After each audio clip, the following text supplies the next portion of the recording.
Welcome to CGT's podcast. What's up, all my soldiers? You know, if I'm smoking in this bitch, that means a nigga stressing about something. And it ain't no stress, really. It's just some funny shit that I gotta laugh at. Because we all gotta laugh at that shit. And I ain't been in this bitch in a couple weeks. I've been preparing to move. We about to move soon. Everything about to be good. So, about to have a whole new studio set up. Y'all gonna love that shit. Until then, we're gonna focus on what's happening right here, right now, like always. Right. Okay. This episode, we're gonna be hopping in, and we got some big news, bruh. Big news like always. And I'm pretty sure everybody already heard it. And it's not about that fucking little fuckery X shit. It's not about none of that. It's about them. Okay, we're gonna focus on three things, like always. I'm on life path 3. We're gonna talk about them legalizing weed and the history of police and drugging in Cali and New York, because it's not crazy to me, but it's so interesting to me how the most racist places, right, in the fucking America when it comes to the drug laws when they were being enforced. Y'all think the South was the most racist places? No, it was these fucking places where all the money was at, like California and New York. So it's just funny to me how the LAPD and the NYPD are known as some of the most crookedest fucking police in the United States. And all this time they've been locking up, you feel me? We're gonna go into it, but all this time they've been locking up people, especially what they call black people, the native people from this land, basically Latinos and fucking African Americans, what they want to call it. So basically, all the fucking original soldiers that was on this fucking land. Stop fucking around. So that's one of the things we're gonna get into, because that's definitely gotta be talked about. Because in the light of them legalizing all this shit, it's a reason why they're doing it, and they are doing it. They're allowing people to legalize shit that are fucking up shit. Like, just because you fucking up shit don't mean just because you legalize drugs that everybody gonna fuck with you. Just because you raping kids and molesting people and shit, and then you turn around and try to legalize some fucking weed, thinking that people gonna forget about that shit. We know who. If you don't know who I'm talking about, go look up. Like, that Matt Gaetz is one of the niggas out there talking about they just getting exposed for that shit right now. He trying to flip that shit. But you already know Andrew Cuomo. Andrew Cuomo trying to legalize that shit. And then we're gonna talk about, it's just weird as fuck how all this shit goes hand in hand. So when I first heard the Matt Gaetz shit, I was like, oh shit, is this Bill Gates' son? Like, that's what I was thinking. I was like, is this fucking Bill Gates' son that they're talking about? But it wasn't Bill Gates' son. But it just so happened that Bill Gates was in the news in the last week, and he's been in the news over and over again for this subject. But I wanted to go into it because it's so interesting. Because I am somebody who is an advocate for, you know, a healthy lifestyle. But with that being said, a healthy lifestyle, and which is based off of what you think is healthy, and then like living the lifestyle which is most healthy for you to live in the environment that you live in. Not everybody can be vegan in the fucking world. And the reason I'm going into that is because Bill Gates is advocating for synthetic meat. And I myself know why he has. Because he's been investing in that shit since fucking about 2010. He's a very strong advocate of Agenda 21. Now, I'm a quote unquote vegan myself. I'm quote unquote plant based myself. We call that shit. We got vegan, plant based, you know, vegetarian. Those are the names we use. Where the fuck did they get this synthetic meat shit from? We didn't approve of that shit. And now I see that all this time they've been using people who are vegetarian and vegan, and like who want to heal themselves pretty much. They're using the energy of us using the shit that we use, and they're trying to ride that wave. So we're gonna dive into that. We're gonna dive into how Bill Gates and all his friends and investors and all these fucking billionaires are trying to ride the wave of people actually healing themselves, so that when the fucking medical system that has been promoted all this time, when it starts to be more balanced out, they're going to already be on the side of the people who are basically causing a change, which is going to make them more money than if they just stay with the same shit they've been investing in all this time, which is shit that's been killing people, and they getting away with it, and then people are becoming more aware, so they're trying to slow down the rate of which people are actually transformed so that they can get on the other side. They're trying to be like, oh shit, now we on your side. The whole time we've been on your side because we've been investing in synthetic meat. But when you find out what the fuck this synthetic meat shit really about, like I said, it's an agenda, bro. And they trying to use our energy, but that shit is not gonna work, nigga. Cause like I said, bro, even meat eaters, you feel me? Don't go for this synthetic meat shit, bro. Eat real fucking meat. Even though most of the meat y'all think is real is actually synthetic already. That's what we're gonna get into. Vegans don't support none of that fake meat shit no more, bro. Like, I hate to say it, like, I fuck with black businesses and shit. This the only one I know of, but it's one business in Atlanta, Georgia called fucking Slutty Vegan, and they got Beyond Beef. They got Beyond Meat Burgers and shit in there. I can't lie, I fuck with that shit. I've ate there before. But with that being said, you feel me? Don't be over supporting that shit, bro. If you telling your friends about vegan spots and shit, tell them about the actually healthy vegan spots in fucking Atlanta or the places where you're from. Don't tell them about the places that got the fucking burgers and the fucking Beyond Meats and all that shit, because there's agendas behind shit like that in reality. I'm not saying those restaurants shouldn't be open, because it's good to have those options. But to say that when you got people out here saying shit like the world should go to 100% synthetic meat, nigga, that's not sustainable. You know how many people gonna die? You know how many people gonna die, nigga? That's not sustainable. People can't live off fake meat. People not even really supposed to be living off real meat. So what the fuck make you think you should use real plants and real land and real resources to make fake meat that people don't even need to be eating in the fucking first place? But it's better for them to eat the real fucking meat than it is for them to eat synthetic meat. I'd rather, nigga, if you living in the places in the world where you can't grow food, or you don't have the science to force your land to grow food and shit like that, or you don't have these genetically modified organisms, basically, or you don't have, you feel me, the science, or basically your culture is just not based off of fucking plant-based food, then fucking keep eating your fucking lamb and shit, and you keep doing your shit. But don't let them come with that synthetic. I'd rather eat that shit than the synthetic meat. I hate to say it, bro. But with that being said, that's another thing we're gonna talk about. Damn, I mean, I'm 10 minutes deep in this bitch and I ain't dropped no videos. I know y'all like this nigga right here, actually. Okay. Okay. Um, and one of the last things we're gonna talk about is Biden pulls an April Fools and he stays in Afghanistan.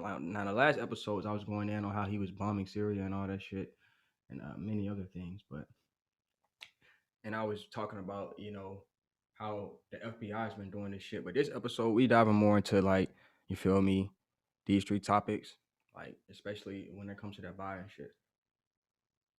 As a matter of fact, let's go. Let me share this. Share the screen. Share the screen. So we're gonna start this off with this Biden shit, because I just hate how pretty much we keep allowing these people to use the energy of this beautiful, beautiful land and these beautiful people on this land, and these people are using money to force people to go to war. They use propaganda and they use money.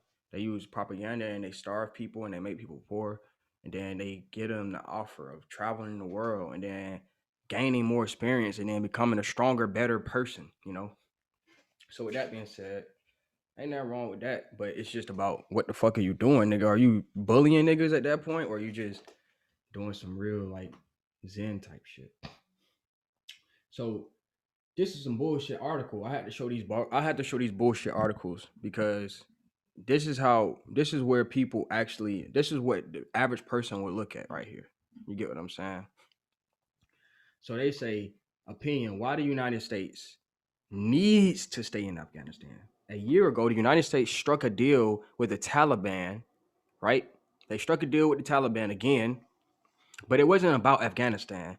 It was about Donald Trump and America first, quote unquote. The consequences have been catastrophic, writes DW Sandra Petersman. Okay. On the table are two very bad options. And I don't see how that's the only two options, but okay, we're going to go along with this little shit. The withdrawal of all international troops by May 1st, as agreed to in the DOHA accord, If y'all don't know what that is, y'all gotta go research that shit. It's basically a fucking deal that I think Barack Obama made up, or either Barack Obama and them made that shit up, or George Bush did it in order to like respond to 9/11. I can't remember what exactly it was they triggered it, but it's basically a fucking deal that they made with people in the Middle East and shit that's been like being rewritten and shit and being used for hella shit over time, to like, such as wars and destroying people and shit like that. It's basically saying you got to have a reason for going in and like killing people. You can't just go in and kill people. But yeah, on this, they say withdraw all the international troops by May 1st as agreed to in a DOHA accord, or the extension of the U.S.-led intervention that began nearly 20 years ago. 20 years ago. I favor staying, says Petersman. Sandra, what the fuck you talking about, Sandra? We're going to find out. You a Karen. I favor staying, and let me explain why. International soldiers will not win this war, nor will they bring peace. So why the fuck would you stay? But they are indispensable bargaining chip in the difficult peace negotiations underway in Qatari capital. Okay. So thirsty for power and recognition, the Taliban. Okay, let's get this straight. The Taliban are thirsty for power and recognition. You telling me, okay, a group of people in the fucking Middle East are thirsty for power and recognition. What is that? How does that threaten me? That doesn't threaten anybody here. And if it does, let their ass come over here and try that shit, bro. We got ourselves, bro. We don't need them over there doing no stupid shit. Thirsty for power and recognition, the Taliban are demanding an end of a foreign occupation and the easing of all sanctions against them. These are the only two levers the West has at its disposal to put pressure on the radical Islamists to disagree to ceasefire and advance negotiations. Now, I know I've done a minor research. I can't say I've done a lot of research, but there's the different groups of like Islam. There is radical groups, just like there are radical groups in Christianity that still exist to this day, and they're still organized and well wishing, and nobody's fucking going around saying we got to stop them. I mean, people are, but they're not. Basically, the world is not at war with them. Neither are they at war with the radical fucking Asian fucking cultures and shit, because that shit can get radical too. But with that being said, thirsty for power and recognition, the Taliban are demanding. Okay, so these are the only two levers the West has at its disposal to pressure the radical Islamists to agree to a ceasefire and advance negotiations. Bitter truth about America first. Don't give a fuck about that. I just wanted y'all to see that part and see this part.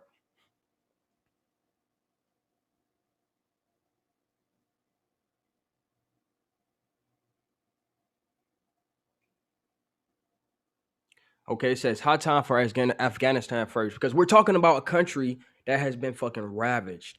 The whole Taliban shit was a fucking only reason they feel responsible is because they helped beef up the fucking Taliban, and then the Taliban quote unquote supposedly went into Afghanistan, and then they started doing the shit there, and you feel me? That's the whole fucking. They got so many fucking different fucking bullshit stories, bro, and it's just out of control at this point. Because nobody, if you really believe this shit, you got to be fucking insane, bro.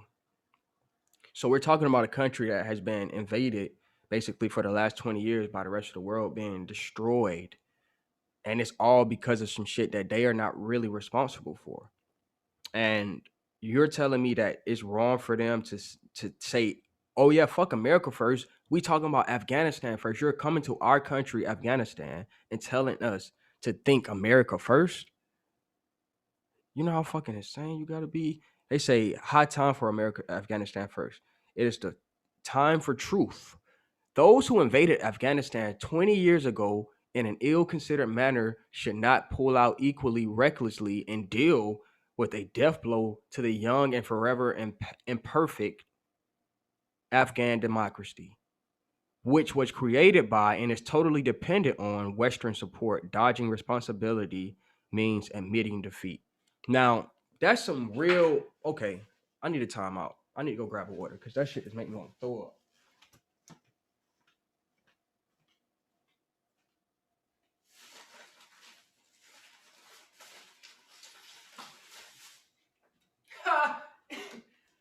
Ah. That shit just really made me want to throw the fuck up, bro.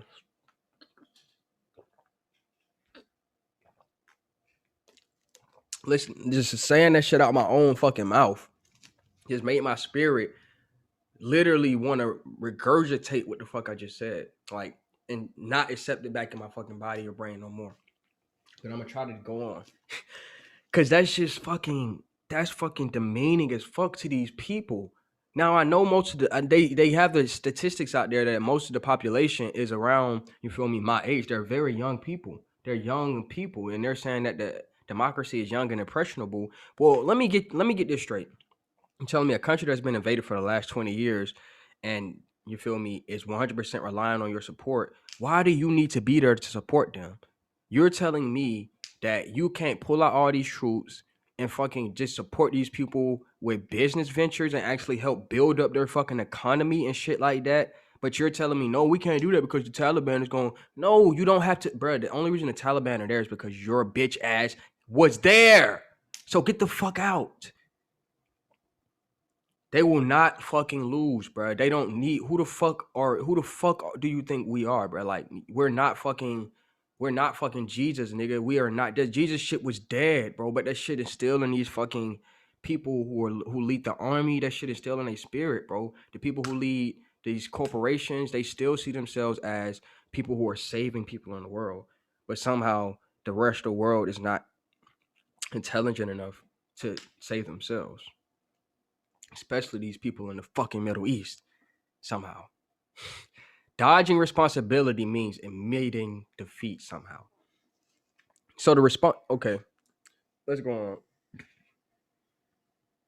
on. Afghanistan needs maximum pressure on the Taliban as well as on the divided, often corrupt government and the many warlords. That's so interesting. That sounds just like America, bro. Right, y'all? Leave a comment down below if you actually agree with that, bro.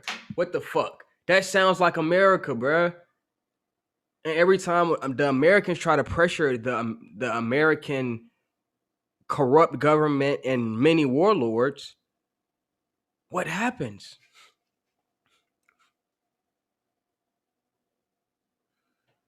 What the fuck happens? What the fuck happens? They say Afghanistan needs maximum pressure on the Taliban as well as its divided, often corrupt government and many warlords. Its maximum political and diplomatic involvement of all the major regional states and other two global powers, Russia and China. This will be extraneous and dangerous. So basically, they want you to think that Russia and China have interest in Afghanistan beyond just trying to make money with them. They want you to think that. They want you to think that Russia and China has interest in making these places communist, when even China itself is based off of a capitalistic communist society. So that's just all fucking wrong, bro. When you actually do your own fucking research besides just studying or reading these fucking stupid ass article, which Peterman, Sandra just wants you to sit right here and read this shit and then take her word for it. But those who still refuse to put the necessary strength, willpower, and patience into an Afghanistan first policy risk furthering displacing and terrorized Afghan population from their homeland, an outcome that will also have consequence for the rest of the world. At this point, I'm starting to think they just doing the same shit they did here in the Middle East because they don't want to be here no more. That's what I'm starting to think, bro. Because they're murdering these people and they have such a young population. They're not stopping, bro. They're not stopping. And they want you to think that basically these people are stupid and weak. And you feel me? And the only reason they're like that, if they were like that, if they're in a position to be seen like that, it's because the government that the American people have been trying to implement there have made it corrupt and have made their many warlords and shit because they've made it all about them killing each other. And we're gonna go to this right here. We're gonna go to a little Vidi. Secular talk with my boy Kyle Kalinsky. Sometimes be tripping, but sometimes he be saying some real shit. We're gonna see what the bruh got to say about this shit right here. honestly, biggest flop to date. It's right on par with the $2,000 checks and backing off of that. Might even surpass it. I don't know. I'll leave that up to you. That's, it's a subjective thing where you determine which is worse. But take a look. Biden to challenge Trump's foreign policy of America first amid a surge in high-profile assassinations and violent attacks. The Biden administration is indicating it will keep U.S. troops in Afghanistan past a May withdrawal deadline laid out in the U.S. deal with the Taliban. President Joe Biden has talked about keeping U.S. forces for counterterrorism or to defend the U.S.-backed Afghan government against a rise in Taliban attacks, but it's unclear what conditions, to what end, and for how long after America's nearly 20 years of war. U.S. troops are at their lowest level in Afghanistan now, which the Pentagon said in a new report Monday has imposed limitations on completing its mission. Oh, fuck, they trying to act. They trying to add nag a nigga. Fuck that shit. Hell no. Went good on that play ball. They do not go on to explain what that mission is, and that's probably the most crucial point. Oh, this is preventing us from completing our mission. What's your mission? I don't know what our mission is. That's the point. That's what I was just saying though, Kyle. Like I was just saying that shit too.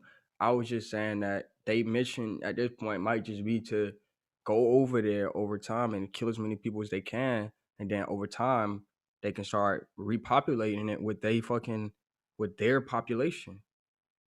It's a genocide basically.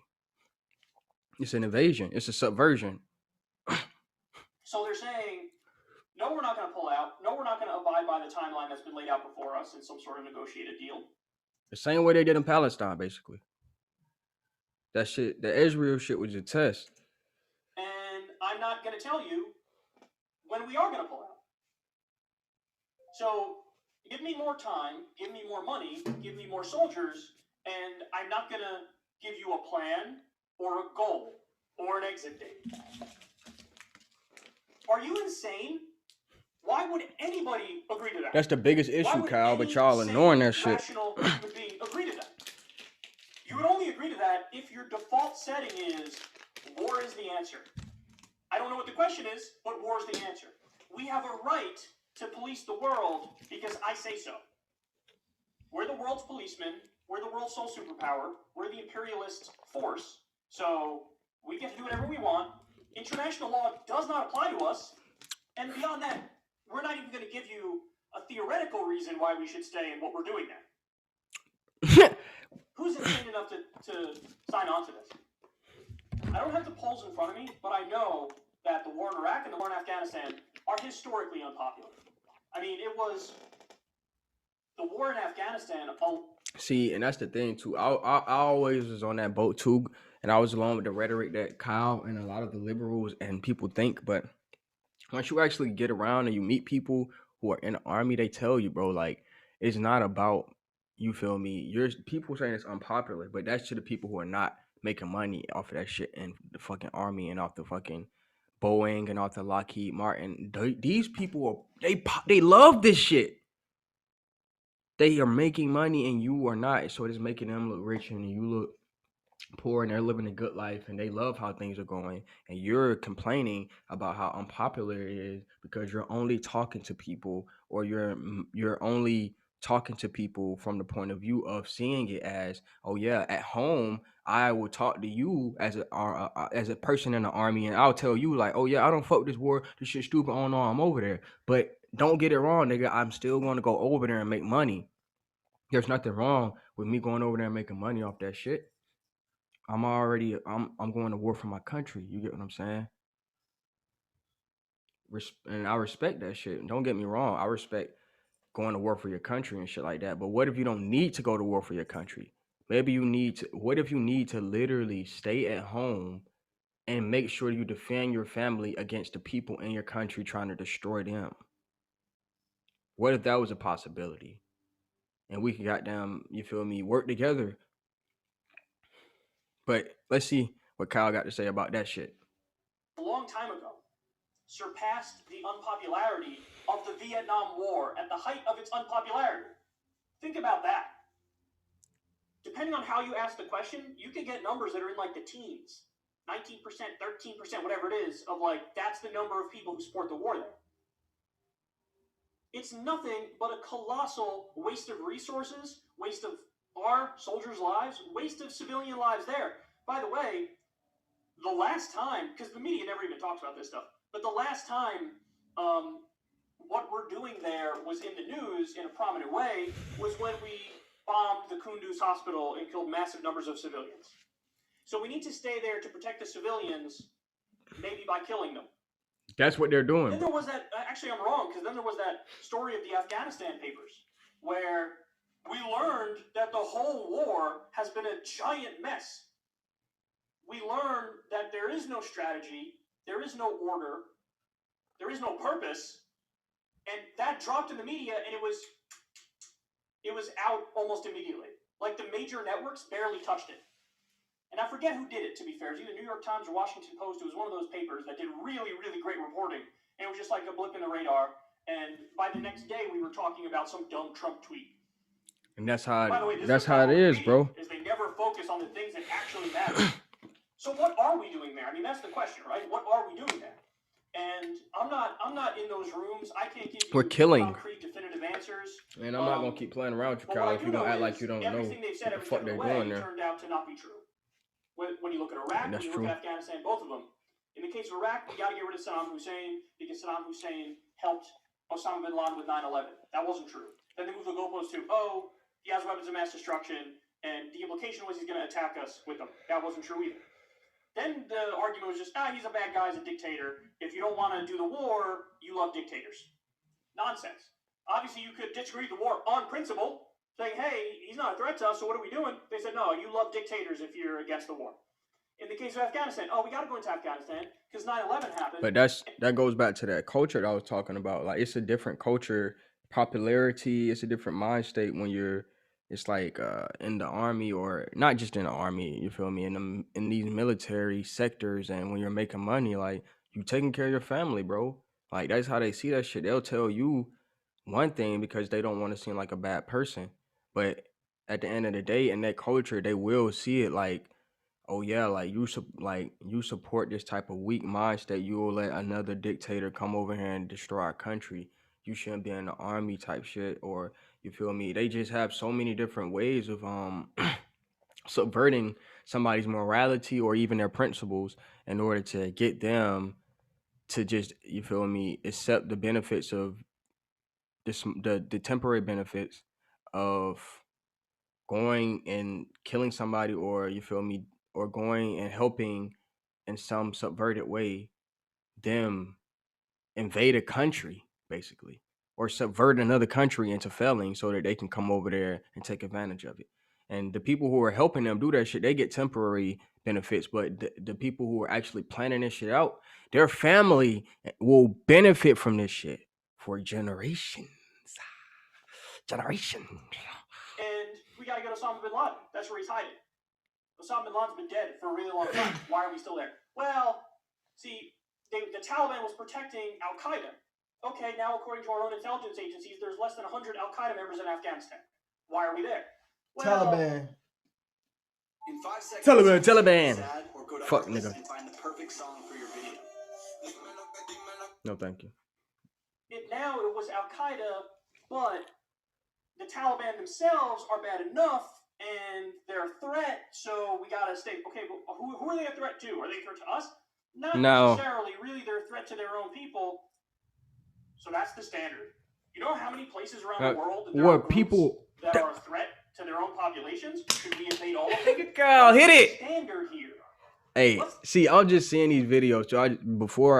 So I just be peeping shit in the news, doing other research, like minor research and reading shit, like facts and studies and shit. And then after that, sometimes I'll try to collect some good videos that'll be talking about it. So I'm actually, this is like when I say this is CGT podcast, half of the time I'm reacting to these videos with y'all. Like, I'm actually seeing it for the first time with y'all. So, but I have trusted sources, of course, so I already know which people to go to and which people not to go to. But with that being said, like, this nigga Kyle hit that shit out the park just there. What's the standard you're operating from? What's the principle? There is none. This is the neocon mindset. This is the imperialist mindset. And then listen, when you scratch beneath the surface, what do you find? You find that there's all these perverse incentives. Don't take my word for it. Go read Smedley Butler and his War is a Racket piece. Like, there's a lot of money to be made in war. That's the military-industrial complex. There are jobs tied to all 50 states for the military-industrial complex, for the defense industry. So our welfare in this country is warfare. We have so many jobs tied to it. Mm-hmm. Now, you can say that's conspiratorial. Fair enough, but it's also true that even Dwight Eisenhower was like, beware of the military-industrial complex. Because when Real shit. Let me like this man video, bro. population, like it up. They're gonna want to do more. Y'all go like this video. All the videos I show y'all, please go support them and like them if you like it. Shit. Same thing with our defense industry, the military-industrial complex. They make more money the more war is being done, the more we sell weapons to brutal regimes like Saudi Arabia, for example. Mm-hmm. That's one thing. The other thing is oil in the case of Iraq and Israel. Trillions of dollars in mineral wealth in the case of Afghanistan. Opium. I mean, again. All right. So he just said opium, and that just triggered me right there. I said, "Oh, opium! Oh shit, that triggered me, bro." That goes into the next shit I was about to talk about. So we gonna dip into this, legalization. Fuck that nigga Joe sliding. Fuck that nigga Joe sliding, bro. With that being said, let's go to the information I was telling you about with the war on drugs. So I found this really cool video on Vice. It was perfect, and I didn't finish it. I just got it like a good 3 minutes into it, and I was like, I'm gonna share this with everybody. So I got some other information that'll go along with it, of course, which is gonna be some real information where we can actually read it, and you can look up here at the top, and then you can see the link, and I'll try to put the link below too. You can check down below and get the link to these articles too. But this right here is a current article. It says racial disparity in marijuana arrests. African Americans were arrested for violating marijuana possession laws nearly 4 times the rate of whites. Yet both ethnicities consume marijuana at roughly the same rates. Okay, I'm getting to that after this.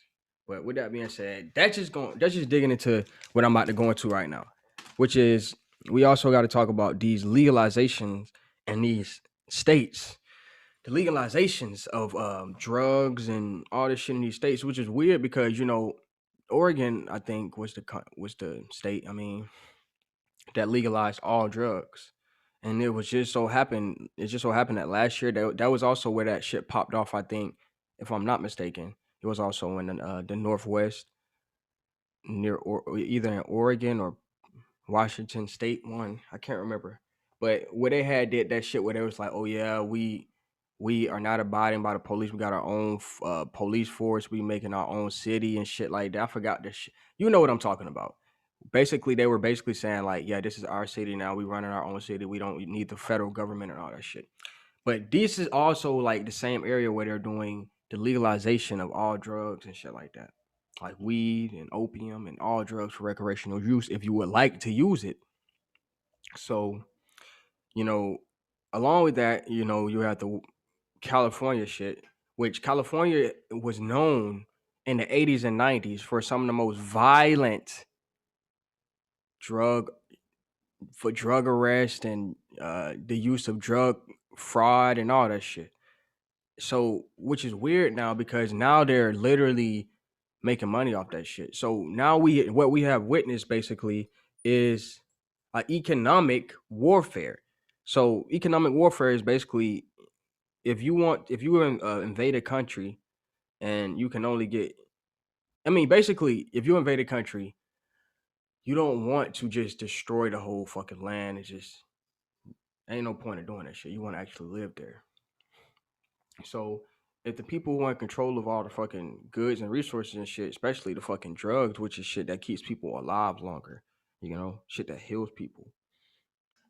All these drugs, you know what they end up doing? They end up making them illegal. So what that did over time was the privatization of the healing process, basically. making money off of it, the capitalization of uh healing people and trying to extend people's lifespan and shit like that.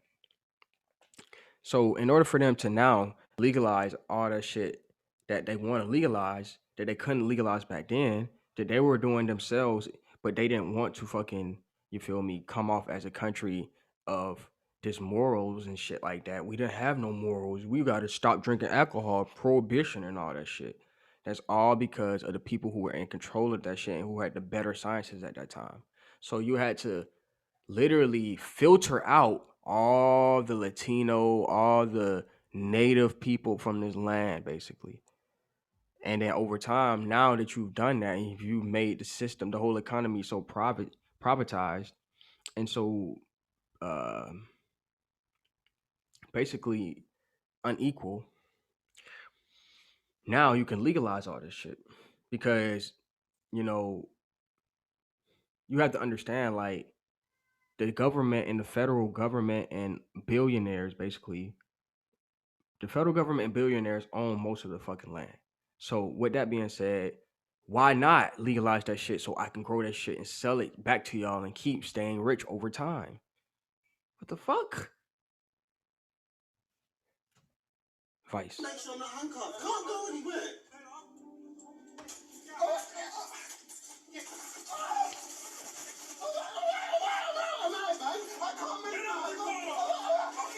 That was a video that Ryan Colasso filmed recently in London while being stopped and searched in his car. What the police in this video didn't know was that when they stopped him, Ryan was actually driving home from doing an interview about police racial profiling, because he's been stopped 22 times. At times I can be followed, and it is interesting to say it as a location scout because that means I'm all over the UK. It's just something that's sitting in my head all the time, and again, I still find it very surreal. And it was literally like, not again. This can't keep happening to me, man. If you're black in the UK, you're 10 times more likely to be stopped and searched by the police than if you're white. In the US, close to 80% of people in federal prison for drug crimes are black or Latinx. The war on drugs has fundamentally reshaped the way we live. It affects everybody's lives, but it doesn't affect everyone the same. These laws function very differently for people who look like Ryan than for people who look like me. It's called proactive policing in the UK, and I've seen it. They look and they immediately stop you. Between those seconds of them stopping you, they're talking to each other and saying, "What should we say when we see it? What should we say? What should we say? Should we like drugs?" It's not for drugs. You don't really have any reason to anyway. I've not done anything. It's a large smell of cannabis. It's a large smell of cannabis. Did you just say it's a large smell of cannabis coming from my vehicle? Yeah. Is there something wrong with you? Is there something wrong with you? I've never smoked anything in my life. It's not just the war on drugs. Nigga flexing on their ass, but still, I get what you're saying, bro. Fuck that shit. These are issues that people of colour have reported on tirelessly from across the world. And what we're going to do now is show how what happened to Ryan in London in 2020 has its roots in what happened in America in the 1880s. Treating us like animals, as they call us. Thugs, as they call us. So it's funny how he said treating us like animals and thugs, and then right before that, bro said it started in the 1880s because that's the mind state that they had back then, and they still carried it on, but it's not through a personal. It's not in a personal way. It's in a systematic way. So it's called fixing the system. I guess this is a documentary they did before. Let me see. Implicit bias, seeing a young black man and just making an assumption about who he is, what he's about, how likely I don't know if I is he to trust be this nigga right here. I don't know involved why. in criminal activity simply because of the way he looks. Up through the 19th century, drugs we now consider illegal were widely used across the world, mainly for pain relief. Then came the American railroads. In the mid-1800s, hundreds of thousands of Chinese workers came to America to work on the railways. But when the tracks were complete, they were seen as a threat to white American workers. American racists found that an effective way to stir up anti-Chinese hatred was to demonize the practice of opium smoking. Lurid, race-baiting descriptions of Chinese opium dens began appearing in California newspapers. This strategy worked. In 1882, Congress passed the Chinese Exclusion Act, the only US law to ever successfully ban immigration solely on the basis of race. The context of the way in which U.S. drug policy was developed was that there was always, for each drug, a specific racialized link. So the very first anti-narcotic laws targeted opium and opium use, but it specifically targeted it the way that Chinese communities used it. So what was illegal was smoking opium, not using it in Bruh, pills, geeked which were the up. ways in which Hold the white fuck people up, used bruh. it, which were the ways in which white people used it. I gotta see that shit again. Chinese communities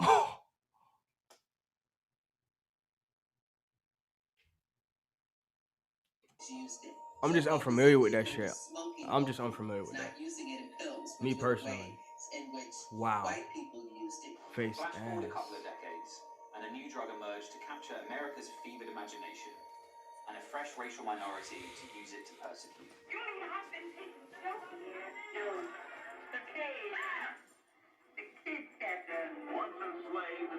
The kid catcher? What, bitch?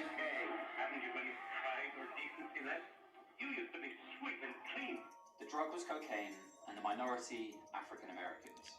That's when you started seeing stories in the paper talking about Negro cocaine fiends. And the stories were so prevalent that many local police departments throughout the South increased the caliber of the bullets that they were using because they came to believe you needed a bigger bullet to bring down a black man who was on cocaine. We know, in fact, that that's not true. It was these Bitch, campaigns. how you know? I don't know about that now. That might be goddamn true. The Harrison Narcotics Act, the first federal attempt at drug Not to the extent what it. Wish, chill, what stop. would eventually become the global war on drugs. In the national conversations Go on. leading up to the passing of the Adios, Harrison adios, Act, one adios, medical expert adios. gave this warning. If you want to understand just how deeply the origins of the war on drugs are rooted in racist violence, that text we just saw should make it clear. But really, the drug war didn't properly get going until this guy came along. This is Harry Anslinger. In many ways, he's really the architect of the modern war on drugs. Anslinger started running the newly founded Federal Bureau of Narcotics, known as the FBN, in 1930. The DEA has inherited the history of racism and misogyny that dominated that agency throughout the period of Anslinger, and that they see themselves as being at war, and the people that they are at war with are primarily people of color. So he was very focused on things like cannabis and heroin and drugs that could be associated with racial minorities. Drug prohibition, driven by racial anxieties, grew and grew in importance in American law enforcement. This only became more pronounced in the 1960s, as drug use became associated with counterculture, the civil rights movement, and the opposition to the Vietnam War. It was Nixon who formally declared a war on drugs in 1971, and this is where federal spending on drug enforcement begins to really transform into the monster it is today.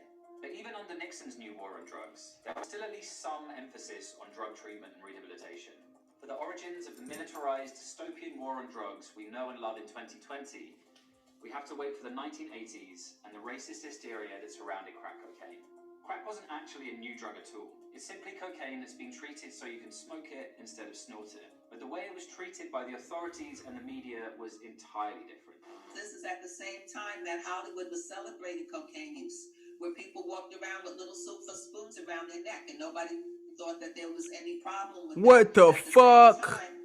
I don't were fuck with that busy shit. going I'm out being into real, bro. I don't fuck with the communities cocaine and shit, bro. scooping That up shit black just people not my vibe, bro. small Like, amounts of crack cocaine I don't and see. In 1986, the average federal sentence for African Americans was already 11% higher than for white criminals. After 4 years of crack hysteria, it had rocketed to 49%. This is where the war on drugs really starts to look like a war. But I get what they're saying, though. Like soldiers, I definitely get what they're saying, because it's like, if you gon' like, if it's illegal, why not do it to everybody? Obviously, they using that shit. They put it in the communities, and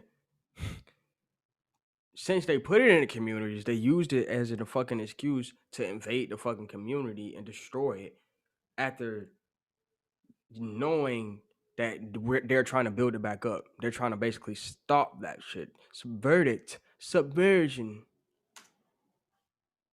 Started to flood into military-style drug enforcement operations around the world. It was also this era of the drug war that saw America begin its mania for mass incarceration. The prison population of the United States was flat in most of the 20th century, the last 50 years, this era shaped by a commitment to mass incarceration and excessive punishment. Prison population goes from 300,000 to 2.3 million, and this has really redefined the kind of country or the kind of place we inhabit. I think the greatest tragedy of the era of mass incarceration has been its impact on people of color. America has 5% of the world's population, but 25% of the world's prisoners. And there are very clear racial disparities in this. The Bureau of Justice estimates that if you're a white male in the US, there's a 1 in 17 chance you'll go to jail or prison at some point in your lifetime. For Hispanic males, it's 1 in 6. For African Americans, 1 in 3. Did I win the war on drugs? No.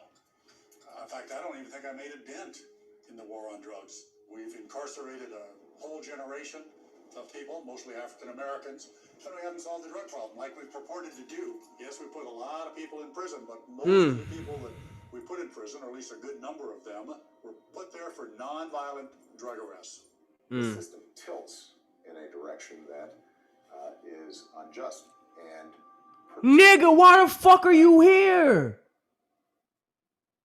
You got a fresh hairline and all that shit. What kind of fucking shit is this? Obama? Nigga, you could have stopped this shit with a fucking stroke of a fucking pen, nigga. You could have stopped all this shit. on drug offenses. This is an area where the statistics are so skewed. You have to question whether we have become numb to the cost that it has on these communities, whether we think it's somehow normal for Black youth or Latino youth to be going through the system in this way. It's not normal. This continues today, on the streets in 2020. Bullshit, When George Floyd man. was killed in Minnesota, Bullshit. this is what one police officer called out while he watched. How long y'all gotta hold him down? So we see over and over again that when police kill someone, particularly somebody unarmed, they look for some history of drugs or drug involvement as if somehow that justifies their action, even though at most it's only tangential. Every community at every socioeconomic level uses drugs at pretty much the same level. So the fact that these things keep happening primarily to Black and brown people has nothing to do with the drugs. It has everything to do with drug law enforcement. In the UK, police often claim they use stop and search powers to deal with knife crime. But in London, over the first 7 months of this year, only about 20% of searches were for knives, while over 65% were carried out under the Misuse of Drugs Act. The burden of this falls massively disproportionately on people of colour. And it's not just in street-level policing, it's the entire criminal justice system. People of colour are not only more likely to be arrested, but when they are arrested, they're more likely to receive prison sentences and for a longer time. This is really kind of a touchy subject for me. My father was in prison. He had life in the feds. Also, I'm in prison. Then on top of that, I have sons. 2 of my sons went to prison. So they follow the same footprints as I did with my father. Nobody was there for them. With that being said, we need to be there for our family. We need to be there for our sons. I haven't hugged my son for so many years. I hunger for that day. See, that's what they do. They feed off people's emotions and shit like that. So you'll still have this feeling and shit, and you'll know somebody you love is in prison, but your ass gotta go to work every day and shit like that. And you will still do that shit with the hope that one day something gonna magically change, and something that's you think is outside of your power, but you still gonna go to work every day. You still gonna have to pay your bills and shit like that, no matter what the fuck going on. You don't know, and it's all because most of these people who are young as fuck, they're under the age of 25. So in a world where the internet is just getting to a point where people can actually make money the way they can freely, before that, motherfuckers had to actually take care of their family, and they was trying to do it in almost any way they could. So with that being said, most of these people are young as fuck, and they have responsibility on their shoulders, and none of this is being taken into account in these fucking courtrooms. Only thing that's been taken into account in the courtrooms is numbers. And that's the only thing being taken into account in the government and all that other shit. That's why I can't fucking sit right here, and I hate when people be crying and shit. You feel me? Like, fuck that shit. You gotta pay niggas a bail off and shit like that. Like, you gotta go to work and you gotta try to pay niggas bail off. That shit not work. The judge might not give you a bail. And if you do, you can all that time go back to jail and go back to prison. It's very weird, bro. It's very weird. It's stupid. It's ignorant. And we could do better. We could do better. I know people who are so intelligent they can create a better fucking law system than that, bro. That shit is ignorant.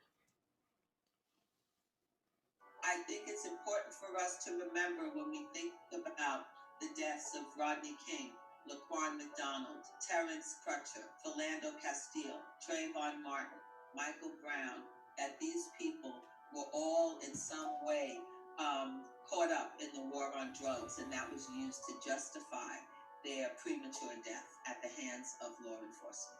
In a historical moment where we're radically reconsidering how racial politics has shaped the world, recognizing how the war on drugs has always been driven by racist policies, from its origin up until today, is crucial for every one of us to understand. And maybe then we might be able to imagine something better. Hey, fuck Vice. Okay, y'all still can go like this video and all that shit though, cause they don't switched up on niggas and shit a lot of, but they still dropping some heat like this. Sometimes I see. X this video out. I was gonna go over this. I'ma still shout out the fucking article. It's called Racial Disparity and Marijuana Arrests. You get what I'm saying? It's going over the numbers over the years and shit, but and they got additional resources. But it's just saying that all this time while they're legalizing weed, they're still arresting hella people for drug offenses, and they're not letting them out of jail. And there's like these people who are being accused of basically they're not passing laws that goes back in time and frees people for drugs fucking laws. They're passing laws where it's like, oh yeah, like these are the fucking standards for people who can sell drugs nowadays. That's what they're doing.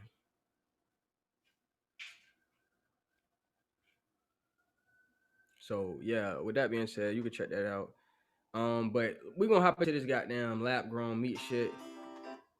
I didn't want to make this video too long. That's why I skipped over the little article and shit. Not the little article, but it was a pretty small article. It just had a lot of information packed in a small amount. But you can go check that out. But with that being said, this nigga Bill fucking nasty. This nigga said Bill Gates. Okay, and this is an article by one of these vegan articles. And I brought this shit up right here to show people that a lot of vegans are fucking stupid, bro. Like dead ass, bro. Like, and it's just like they're gullible as fuck. And I hate to say it, people are gullible as fuck. Just because they on a quest to trying to find health, and you have to follow your intuition. And a lot of the times, like people who know that on a journey towards self healing, you need to use your intuition. They take advantage of that. You feel me? Especially if I'm a fucking marketer, bitch. So with that being said, Bill Gates says rich countries should eat synthetic meat to avoid climate disaster.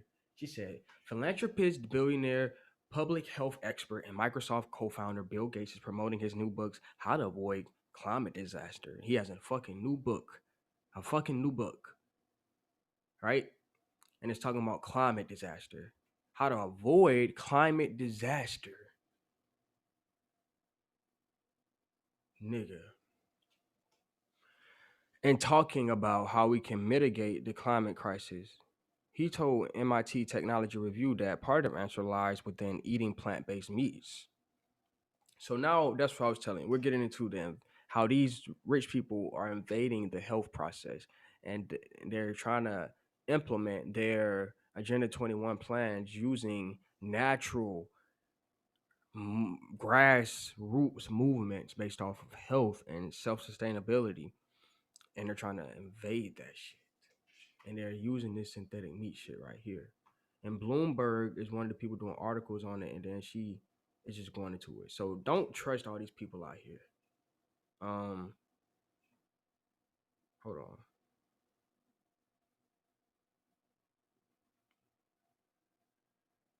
So first of all, we're gonna get into how this shit is made. Okay. Cause I want to get into how this shit is made myself. So I look at food as Okay, that's not the video about how it's made. I can't. Where's the fucking video about how it's made? Speaking of public debuts, Beyond Meat has Okay. been one of the hottest IPOs this year, but one consumer group is warning that some of the chemicals found in fake meat products could stop your cravings cold. You might have seen their ads, in fact, on our air even, the group launching a full-fledged campaign warning these popular plant-based products could have traces of toxic chemicals, some of which have been linked to cancer. Joining us now is Brianne Kincaid, Research Director at the Center for Consumer Freedom. Brianne, great to have you with us. Thanks for having me on. What did you find and which products did you test? Yeah, so we actually looked at the ingredient list of about 80 separate plant-based items. We found that broadly, these products are actually very highly processed. Some of them contain as many as 50 individual ingredients. Several of them are artificial. And one of our main concerns with these products is that people understand that processed food is perhaps not so good for you. But when you start calling it plant-based, people think that they're swapping out their beef burger for a vegetable, and that's absolutely not the case.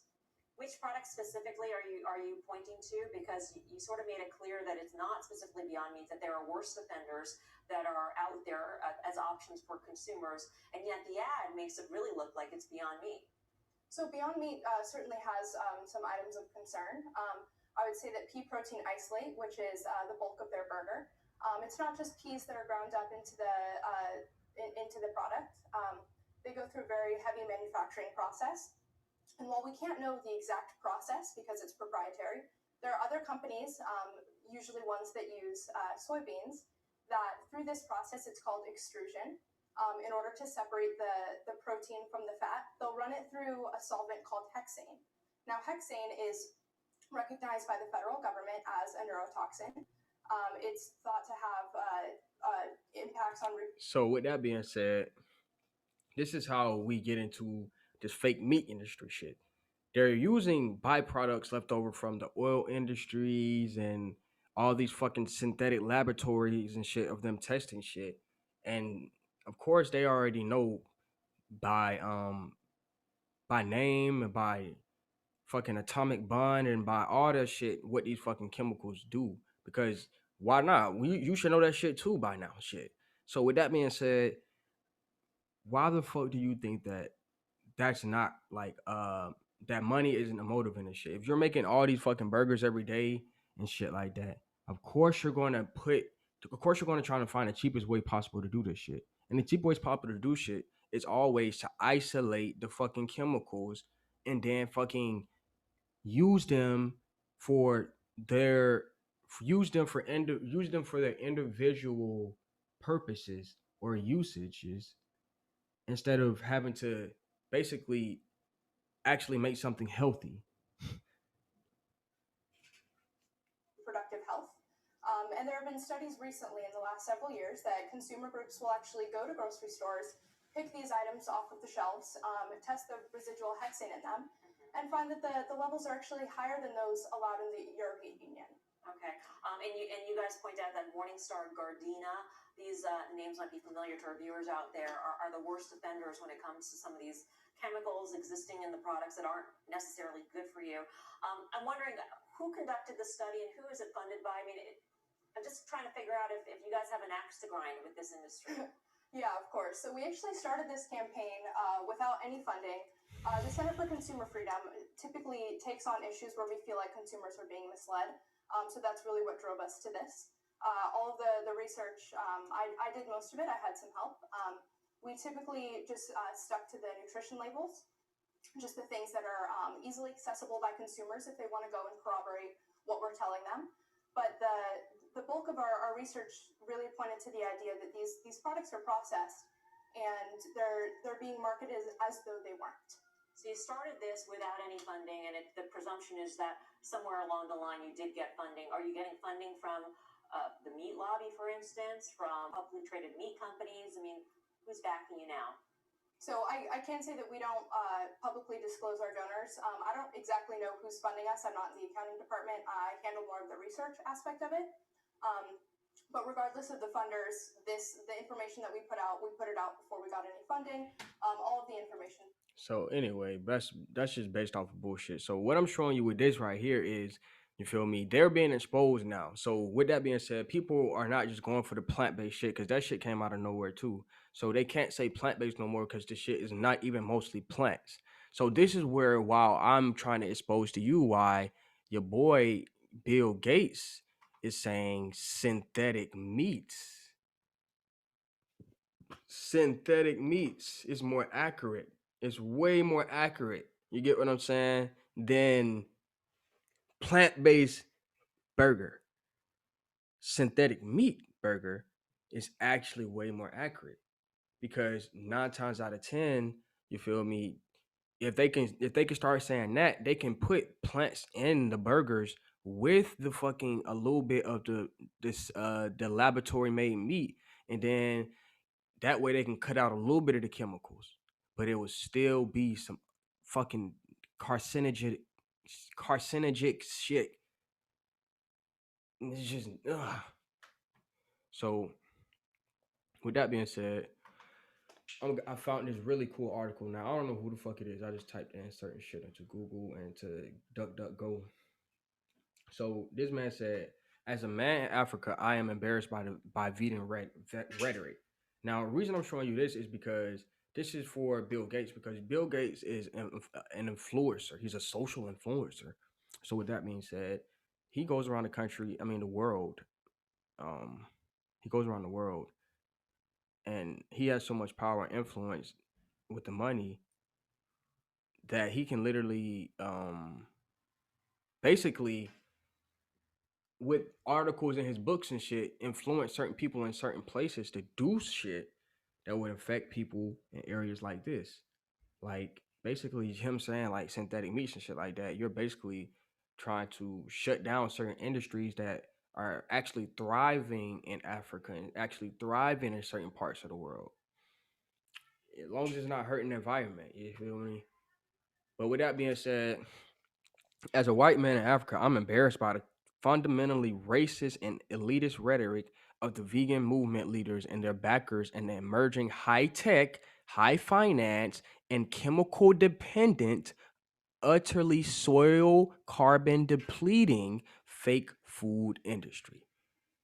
This is all 100% accurate. All of it 100% accurate. E.g., Bill Gates, Pat Brown, George Monbiot, Leonardo DiCaprio, etc. Their colossal misdirection to expressly end all animal agriculture is not only a ploy to turn food and food production into vertically integrating intellectual property, IP basically, in the model of software, it also expands reliance on life destroying monocrops, hastens the end of food sovereignty, and implies the inevitable extinction of pastoral people, including our friends, the Maasai. I don't know how to say that honestly, but I'm learning. Stand with me as we stand against the horror. Stand with soil. Stand against the animal agriculture. Stand with future to believe in. Thank you. And they go on to say opinion. Software to swallow. Impossible food should be called impossible patents, actually. Why is that? Why should they be called impossible patents? Impossible food should really be called impossible patents. It's not food, it's software, intellectual property. Dead ass. 14 patents, in fact, in each bite of Impossible Burger, with over 100 additional patents pending for animal proxies from chicken to fish. It's iFood, the next killer app. Just download your flavor. This is likely to appeal for Bill Gates, the Uber investor, their Uber investor. It's a food operating system, a predecessor perhaps to a merger with Microsoft, Microsoft Food. So now that you get an idea of all this shit, you understand why shit is shaking like it's shaking. Things are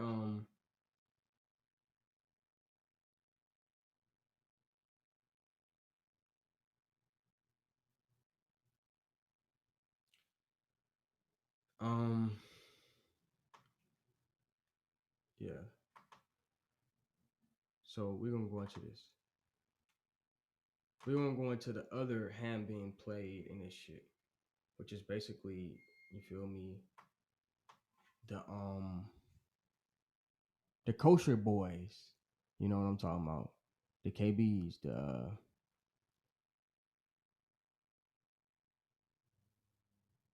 Jews. I think he's a Jew. I think these are Jewish people. So we're gonna go into the other hand being played inside of this whole patented meat shit, synthetic patented meat, which is basically going into the hand of making food 100% based off of business and economics, and taking it out of the hand of the everyday person and personal relationship with food.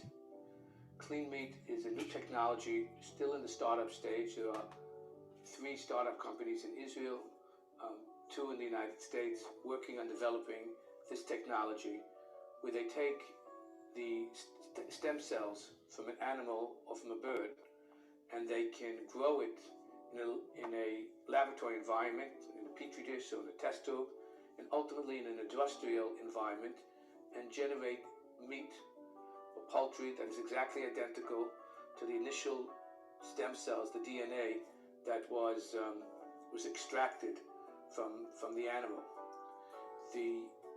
Bill Gates has already invested in some of these startups $13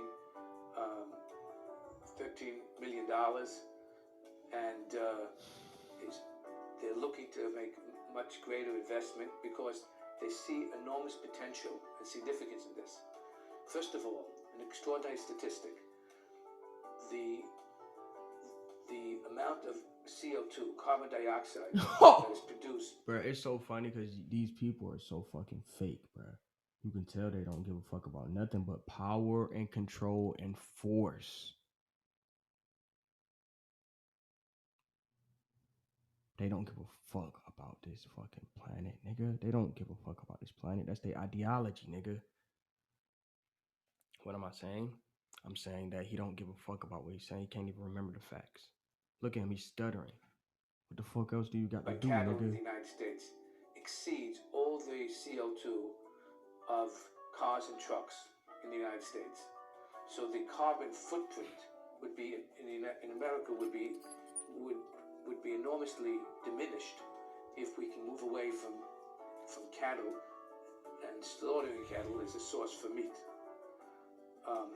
The other important development is that as the world population is growing, people are looking, companies and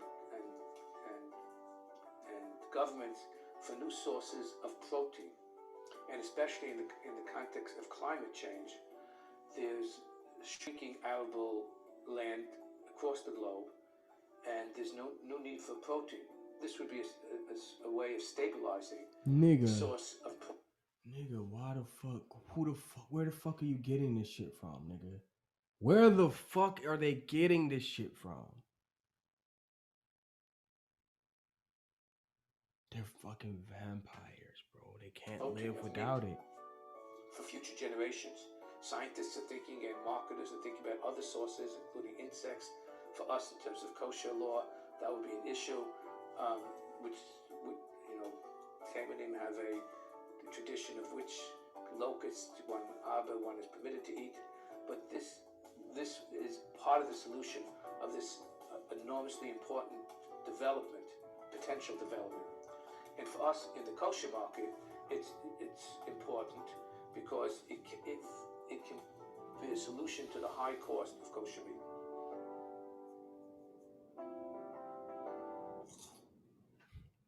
These people gonna probably suffer if they keep eating that fucking diet, bro. Just being real. Alright, we got rid of that one. Bow. Now we're gonna go into my man Anthony Bourdain. We're gonna close it out with my man Anthony Bourdain, bro. He got some shit to say. I don't know what the fuck this crazy ass nigga about to say, bro. Being something that should be 2016. First. This is 2016 now. I think back before they killed this man for basically trying to expose this shit. So I look at food as being something that should be pleasurable first. So the idea of creating synthetic meat, it seems antithetical to everything I believe in, which is to say, I see it as the enemy. Anytime you discuss food as sustenance first, without any consideration for happiness, joy, magic even, we waste a lot of meat in this country. There are plenty of cuts of meat off the animal that we throw away and do not use. And you can make wonderful things out of those products. I think we should be doing that long before we start thinking about growing meat-like product in the lab. And if you're a vegetarian or a vegan, and you are spending your time patting yourself on the back that you're eating a meat-like substitute made from some weird soy product, how do you think they develop that stuff? Like, how do they know it tastes like meat? Somebody somewhere is killing something, believe me. And stuff's awful in any case. Hey, so yeah, that's the boy Anthony. And with that being said, I appreciate y'all. I appreciate y'all for real, bro. Nigga been going through some real upgrades and real like vulnerability and self-love and family love and understanding the aspects of family and building a family and actually being a father. So with that being said, it's just those are excuses, basically. Those are good excuses to not be uploading 2 videos a week like I'm supposed to be. You get what I'm saying? Yeah. Good excuses. Excuses. Yeah. Those are excuses. But okay, that's been CGT podcast episode motherfucking 25.